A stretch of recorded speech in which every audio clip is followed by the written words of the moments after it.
大家好啊！又翻嚟我哋工商鋪市況分析呢個節目。今次請嚟嘅嘉賓咧就係美聯旺鋪嘅 James 仔。James 你好。你好，大家。嗱，回顧翻咧2月份嗰個鋪位數據咧，嗱，根據我哋資料研究部嘅數據顯示咧，註冊宗數就報73宗，咁啊註冊金額方面咧就大約有10億5千萬左右嘅。咁啊兩個數雖然按月咧其實都有啲調整嘅，咁但係按年咧其實都有一定嘅升幅喎。咁啊，而近日咧都見到有啲投資者咧就出翻嚟買貨啊。咁啊，包括喺彌敦道嘅前泰林旗艦店啦。咁啊，丟空咗16年之後咧，就終於有新買家咁啊買入咗呢個2/3嘅業權。咁啊，其實市場係咪多翻投資者出嚟買嘢咧？最近冇錯啊。咁據我了解咧，佢好似喺旺角洗衣街都有啲成交。2000萬到嘅成交咧，就間鋪好大隻嘅20尺面，附近都有3-4單成交，不過係2-3年前、年幾前嗰啲，嗰啲有啲價錢甚至比而家高咗超過1倍啦。咁而家真係平咗，嗰啲投資者可能見到機會咧，忍唔住手都要衝出嚟買啊。咁而嗰個泰林嗰件更加抵，高峰期估值曾經超過6億嘅，但係依家居然2/3嘅業權只係4800萬，估計佢如果有機會買埋，剩低嗰1/3，可能 under 1億都可以買到個物業翻嚟。呢個物業點都值2億以上咯。咁一單就係一定贏硬嘅生意咯，係咯。所以而家投資者好着數嘅買嘢。有冇話即係除咗投資者多咗之後咧，有冇話租客都多咗出嚟揾鋪租？其實都係嘅，有租客多咗出嚟買嘢添。嗱，我舉個例子咧，就喺士美菲路嗰度咧有單成交，就係有間茶餐廳咧叫做維記餐廳，啱啱成交咗4288萬。買個買家咧好似都係翠華個創辦人何生買嘅，咁就係有自用價值啦嗰間鋪。但係有冇話邊區係特別多呢啲投資者或者租客留意嘅咧？呢樣嘢咧，據我個人即係我自己面對我自己一紮客戶咧，佢哋好似而家都多數叫我留意多啲係銅鑼灣、尖沙咀、旺角呢啲主區，因為佢哋話咧難得個市調整到依家呢個程度咧，平啲個價錢可以買翻以前自由行時代完全掂唔到嘅鋪。係啦，所以而家真係一個真係有實力嘅買家嘅好好嘅時機。其實有冇話即係只要你肯行入去坐一坐個業主卡都俾你咧？其實而家咧，因為你知㗎啦，股市或者大圍經濟環境嘅問題咧，同埋銀行好似都對啲投資者追得比較緊啊。所以咧，其實應該揀選一啲持有貨量比較大而都幾出名嗰啲投資者咧，佢哋已經列到啲表出嚟，可能肯蝕錢啊，肯大手平賣啊，多啲去傾。咁去傾嘅時候咧，就相信最好你就帶埋票，即係有誠意，攞埋誠意金上去傾。咁個成功機會率可能會高少少咁樣咯。嗱，有報道指出咧，就過去2年間咧，大約有50個內地嘅品牌咧嚟香港嗰度做生意啊。咁啊，包括有啲茶飲店啦、超市啦，甚至係汽車品牌咁樣啦。非常之多元化嘅。咁啊，相信大家平時即係行街一定見到㗎啦，呢啲內地品牌。咁啊，最近亦都有淘寶啦，喺香港開設大型嘅實體店啦。咁另外傳聞咧，京東亦都打算咧係開設一個大型嘅體驗店啊。咁啊，其實內地品牌對鋪市嗰個即係帶嚟嘅正面影響都好大啊！咁你認唔認同咧？我絕對認同嘅呢個嗱，舉個例，你頭先講京東啊，京東其實已經率先喺好似舊年用咗18億咧，就買咗成棟工廠大廈，就喺沙田嗰邊嘅。咁佢自然係要開鋪頭啦。另外咧就嗰啲茶飲店咧，小弟都係受益者嚟嘅，其中有2單生意係我哋跟我嗰線嘅同事做嘅，佐敦嗰度，咁啊做咗個咩嗰個紅紅地色嘅冰雪，蜜雪冰城，蜜雪冰城，最近上市都好火爆啊！嗰個我哋做都成10幾萬租金嘅，而且佢哋就唔係真係好似我哋香港嗰啲投資者可能會比較精明啲，佢哋個價錢可能會爽少少。佢哋最緊要係 location。係。你覺得呢個趨勢能唔能夠持續咧？即係內地品牌 keep 住嚟就 keep 住揾鋪咁樣，會唔會持續？我覺得係會嘅。咁因為我覺得咧，我哋祖國大陸嗰啲同胞咧，佢哋創業精神係好強。係。佢哋咧同埋咧覺得，如果喺大陸咧已經成功開拓咗啲品牌咧，佢哋希望將自己由中國本地化咧就變成國際化。我哋香港係一個國際城市啊嘛。咁佢落到嚟香港，除咗真係做生意之外咧，另外都有個櫥窗效應或者廣告效應嘅。舉個例，都有啲嗰啲點講咧，財經嗰啲咧都租好多單邊嗰啲鋪，而且好高租啊。其實邊一區嘅鋪位咧，其實最受呢啲內地品牌歡迎咧？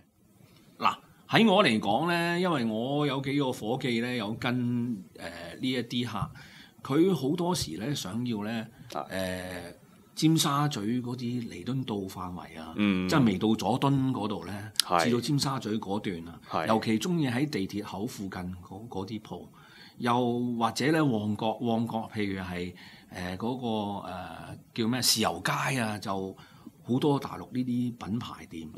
係啊，其實多數都係核心區為主咯，係嘛？冇錯啦，佢哋似乎咧就比較注重香港嘅核心嗰啲位置。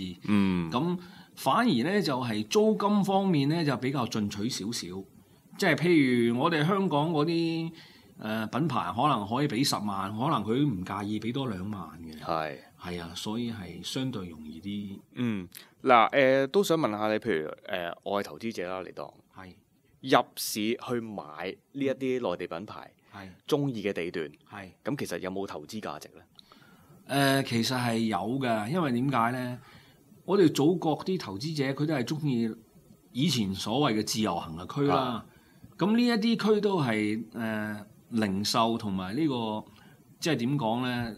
零售嘅區啊，可能咧個第日嘅爆炸力係相當驚人嘅。因為譬如依家你租緊10萬人租，如果多人搶起上嚟，由一間茶飲店第日變咗一個零售店，變咗個金行。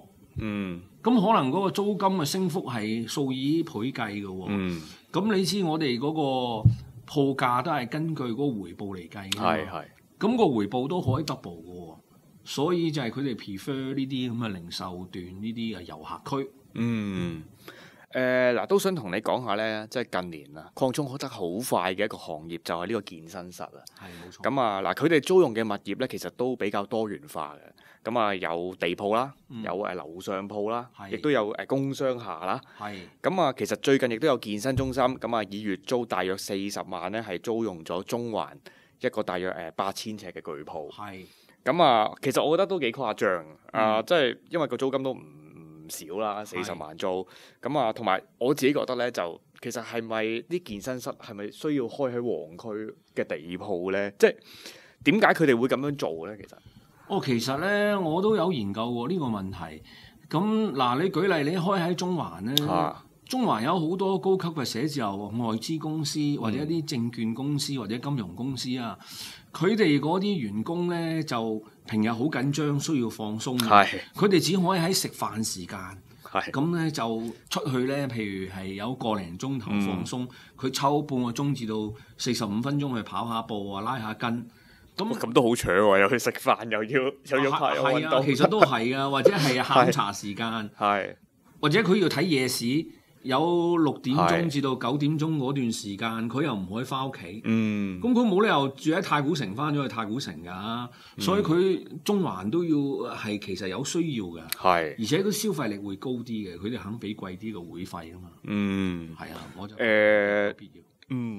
你覺得呢個趨勢會唔會都持續咧？即係有翻啲健身室可能租核心區嘅鋪，你會唔會持續咧呢樣嘢？其實係會嘅，因為咧點解咧？如果做得好嘅話咧，其實就唔需要有一個熱潮都會繼續落去嘅。咁其實呢啲係衣食住行，好似衣食住行咁啫嘛，人嘅需求。運喺一個 office 太耐，佢都需要伸展一下㗎。係啊，所以其實係有需要嘅。啲白領咧都要做健身嘅。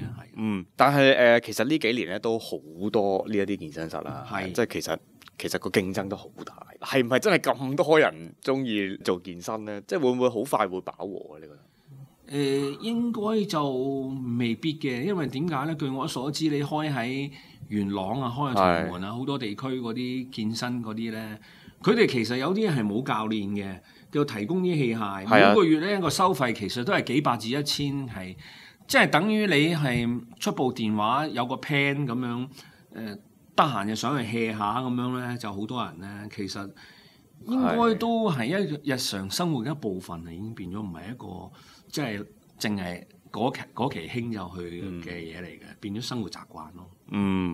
嗱，健身行業嗰啲租客咧，通常係會睇咩因素去租鋪嘅？咁啊，健身嗰啲咧，就通常佢要睇咧，就係可能個樓底可以擺啲器械，可以擺到啦，同埋咧有翻咁上下尺寸啦，你起碼都有個4000幾5000尺，近乎4000、5000尺嗰個實用嘅面積，佢哋先可以擺到啲機，擺到啲繩啊嘛。同埋最好都係可能有啲落地大玻璃啦，咁啊1、2樓比較好啲。咁冇理由租10樓8樓咁高噶嘛。咁啊容易啲上去有直接有條樓梯啊，有部 lift 直道啊，咁呢啲係必須嘅，係啊。有冇話邊區比較多呢啲盤啊？即係大面積啊、高樓底嘅盤咧？喂，其實如果係呢啲咁嘅鋪位咧，可能係嗰啲寫字樓區會多啲喎。因為你知㗎啦，普通一間普通嘅民生地鋪都係1000尺左右，而樓上最多都係2000尺左右啫嘛，即係兩個 number 打通。咁係需要啲喺啲寫字樓嘅1、2樓會容易啲揾到呢啲咁嘅健身室嘅位置，即係個地址嘅，係啊。嗱，知道你喺呢啲鋪位行業都即係一段時間啦，做咗咁啊，當中一定有好多難忘嘅經驗啊。咁啊，可唔可以同我哋分享下？都可以分享下嘅。嗱，我就其實覺得咧，做我哋呢一行咧，尤其地產代理咧，係要好有耐性，即係要好有意志力嘅。點解咁講咧？嗱，我舉個例子啊。小弟早年入行啊，講緊2000年頭嗰陣時咧，就識咗個客戶。識佢第一次咧，就做咗第一單生意，大約500幾萬咧，就喺油麻地嗰度咧，就買咗個樓上嘅寫字樓。咁啊，尺價好平，唔使1萬蚊尺嘅。做完之後咧，就同個客戶咧有傾有講咧，非常投契。而個客戶咧就亦都不斷俾機會我，相信。出票買嘢都傾過10次8次㗎啦，但係咧又做第一單生意，跟住落嚟咧就超過5至8年都冇生意嘅。其實因為嗰啲客戶嘅要求比較高，我未必達到佢嘅要求啦。但係咧神奇就係神奇在咧，喺10年8載之後咧，做第二單生意已經超過1億㗎啦。咁嗰單生意其實都係一個偶然嘅機會咧，就講俾你聽，恒基地產有個房地產基金，陽光地產有一抽鋪放賣，咁啊有8間地鋪，2間樓上鋪喺何文田地鐵口嘅，同佢一講啫，同佢講8000零萬，點知佢落咗現場睇完之後咧，佢好專業，佢話：喂，呢件嘢平買唔到喎，可能要過億先買到喎。咁呢個同佢睇鋪係第一次啦，第二次咧就係帶住佢屋企人咧去律師樓睇契，睇完契咧，跟住隔咗冇半個月咧，單生意我都冇參與，佢自己去律師樓傾嘅喎，咁啊做成咗，佣金又收咗啦，咁啊成交係1億0100萬，咁呢個都係經典，即係做過2次生意，咁啊第一次就500零萬，第二次就成億。咁呢個就俾到啟示我咧，其實真係有啲耐性嘅對住啲客戶，唔係佢唔想幫襯你，而係有啲嘢佢未買到啱心水啫。啱心水嗰次咧，佢都幫你做埋經紀要做嘅步驟都做埋，我就坐喺側邊就袋錢嘅啫。哇，好順我都係，好似好順，但係之前其實都收過好多次票都唔成功咁樣，但係當係同個客戶飲茶溝通咁咯，係咯，就係咁樣樣。即係可能你付出話唔使話好多超級多時間，就已經有一個咁嘅回報。係啊。嗱，又舉例啊，我試過幫我哋美聯集團咧嗰陣時都有投資鋪位㗎。第一次幫公司買鋪位咧，嗰單成交咧就由出票至到傾成咧，都係用咗3個鐘頭。咁點解會好快喎咁快咧？係3個鐘頭就傾到咧？原因就係話咧，嗰個業主啊，有個業主啊羅生，同我咧就好多溝通嘅，因為佢成日咧有陣時就揾我傾偈，揾後生仔傾偈啦。咁啊飲茶灌水啦，其實係冇生意來往嘅，有陣時就係討論下市況啊各樣嘢。點知咧呢一次咧就有對碼頭圍道嘅鋪咧，我哋公司咧就睇中咗呢對鋪有我哋公司嘅用途啦。咁啱就係我呢個客阿羅生嘅，咁我同佢傾咧就易傾啦。咁啊一拍即合，同佢坐低唔使3個字，佢又簽咗俾我啦。因為平日實在太熟，所以有陣時咧你個投資咧有陣時就唔好太過計較。咁啊，始終啲客戶咧佢有好多貨。佢就算唔買貨，有陣時都會出貨噶嘛。你唔知邊個會啱佢啲貨噶嘛？就係咁樣嘅咯。即係其實可能識多啲朋友，又得閒同佢哋食下飯，即係可能唔一定係話做買賣嘅，即係可能即係傾下偈，傾下個市，吹下水，即係要維係。其實通過溝通嘅過程咧，你都會收到啲市場資訊。嗰啲資訊你唔係 update 到嘅，喺個客戶度攞到第一手資料。咁所以我就覺得係做我哋呢一行咧，要有毅力同埋要肯蝕底咯。有陣時就其實未必一定做到生意啊。有陣時係咁樣咯。好，今日好多謝阿 James 上嚟同我哋一齊傾偈啊！咁我哋下一集市況分析再見，拜拜。